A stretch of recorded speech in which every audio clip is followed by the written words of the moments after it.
in a battle for the hearts and minds of America. So said President Obama to supporters at a fundraising event last night in New York City. The president told Democratic donors that, quote, the stakes are enormous. And he finally acknowledged what his base has known since John Boehner was sworn in as Speaker of the House in January. We have not had a willing partner over the last 9 months. What we've seen is some irreconcilable differences. Let's put it that way. A fundamentally different vision about where America needs to go. And the speech that I gave at the joint session described a vision that is fundamentally different from the one that's offered by the other side.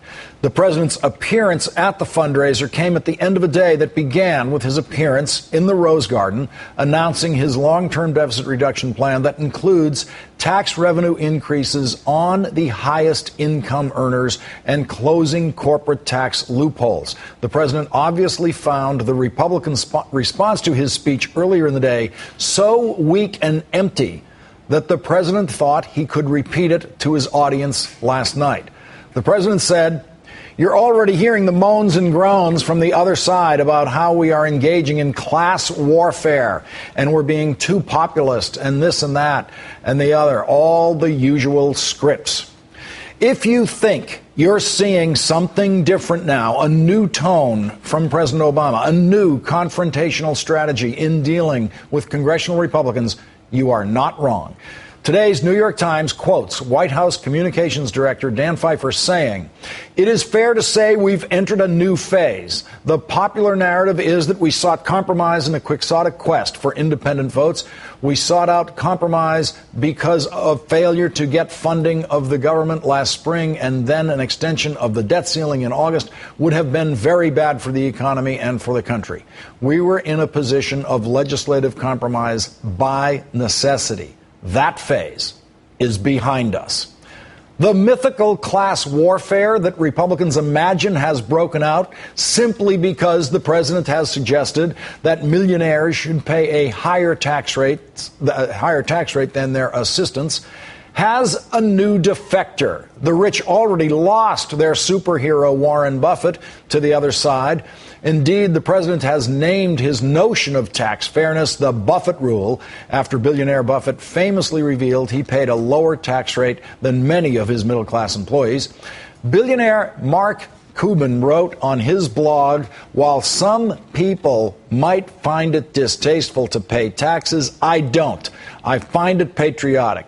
I'm not saying that the government's use of tax money is the most efficient use of our hard-earned capital. It obviously is not. In a perfect world, there would be a better option. We don't live in a perfect world. We don't live in a perfect time. We live in a time where the government plays a big role in an effort to help lead us out of this great recession.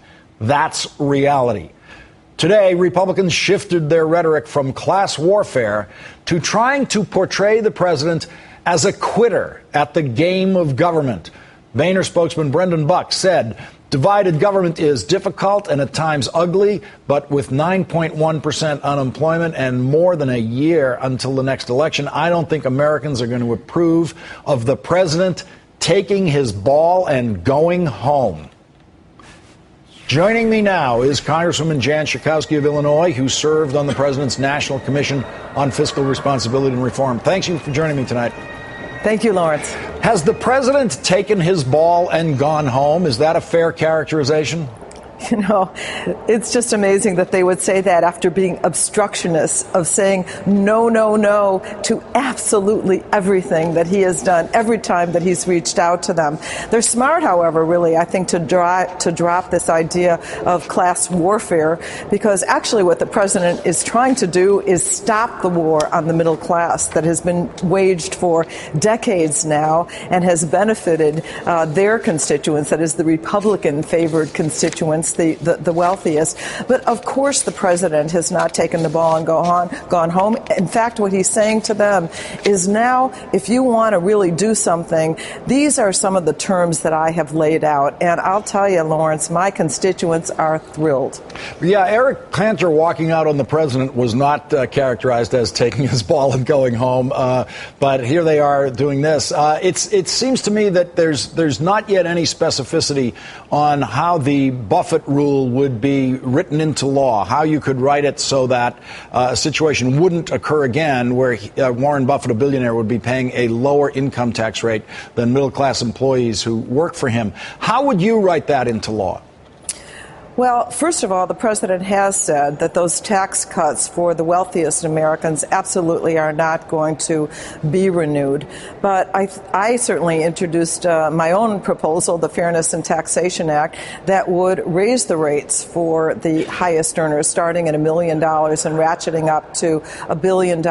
I hope the super committee, at least the Democrats, will put that actually into legislative terms on how we can make sure that no millionaire pays a lower rate than a plumber or a school teacher or his secretary, or as Warren Buffett has said, the woman that cleans his house.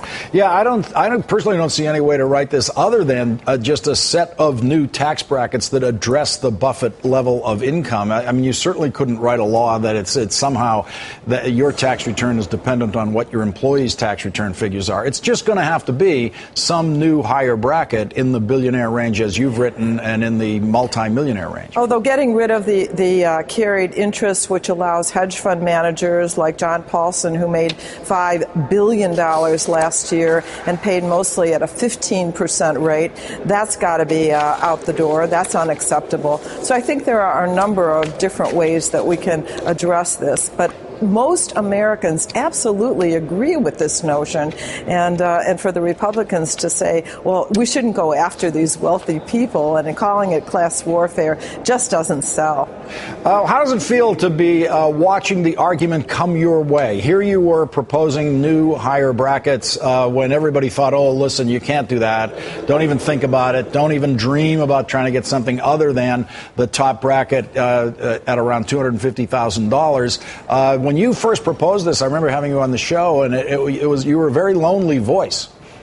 Well, I think what the president looked at, and hopefully most legislators, including the Republicans, look at, is what the American people were saying. I saw a poll, and it simply said that 81% of Americans think that the best way to reduce our debt and our deficit is to tax millionaires and billionaires more. The American people have spoken out on these questions. If we just have the courage to follow what they're saying, I think that we're going to develop some very good policies. We're going to have some iconic battles right now, whether or not we're really going to focus on the president's jobs proposal, whether we're going to protect Social Security and Medicare, whether we're going to wind down these wars, and whether we're going to have fair taxes in this country. These really are about the heart and soul of our nation.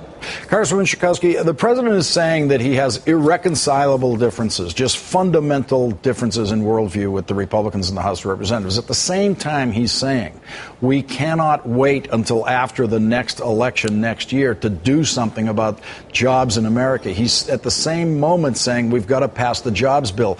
How can you pass the jobs bill with irreconcilable differences with Republicans in the House? Well, the Republicans have in the past stated their irreconcilable differences and demanded that Democrats move their way.